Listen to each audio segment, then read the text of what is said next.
Good day, taxpayers and tax practitioners. I am your host, Putira Simpi. Welcome to this episode of SARS TV Talk on deceased estate. Importantly, in this episode, we will be taking through the steps of reporting of an estate case to SARS.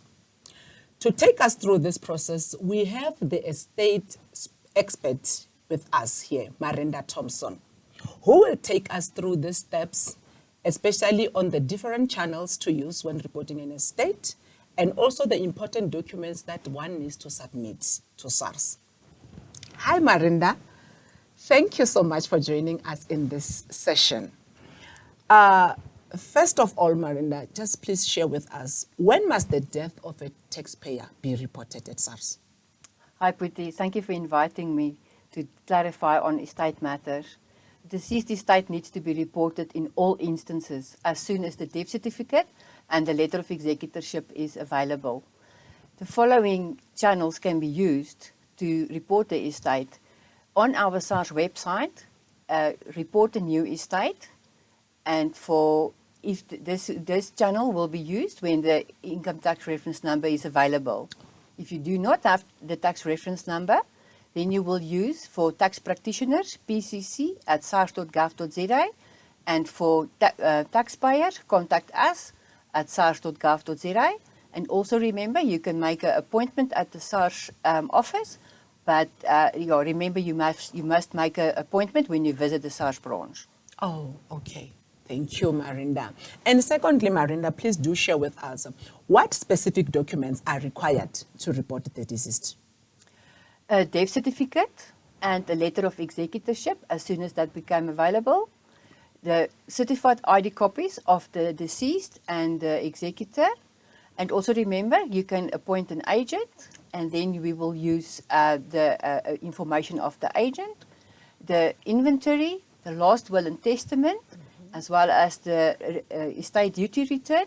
And also remember, on our SARS website, we do have a lot of information. Please visit the website. This is quite a list, Marinda.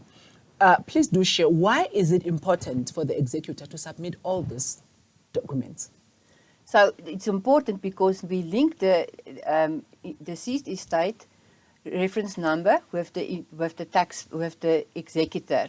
And it's important that the executor's information is updated on their own e-filing profile, because all the correspondence will be sent to this email address. And how are the executor's details as the representative taxpayer updated at SARS?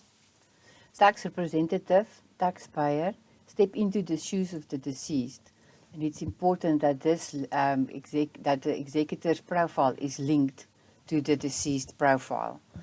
It is also important that the executor, who is the person responsible for the deceased tax affairs, needs to be finalized. But why are the above steps so important in the administration of the deceased estate at SARS? For further action, the communication at SARS, the deceased taxpayer, the executor's details must be updated and linked to the deceased person's profile. As mentioned, all communication will be used and sent to this email address. Okay. And lastly, Marinda, please share, how will the executor know that the estate was coded correctly by SARS? But the SARS issues correspondence to the executor, and we call that engagement letter. On this engagement letter, we will notify the executor what is the outstanding requirements on the estate. Either it could be a tax return that was outstanding or outstanding debt until date of death. Oh, this has been an enlightening session, Marinda, for me. It has taught me a lot about deceased estate and what they require actually for one to be tax compliant. Thank you very much, Marinda, for taking that time to answer all our questions.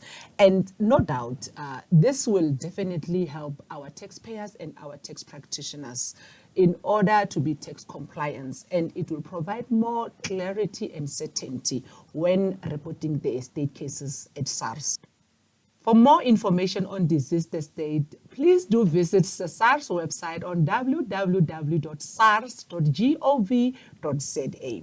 We wish to thank all our viewers at home who took the time to watch this episode.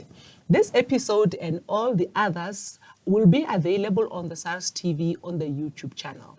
Remember, your tax matters.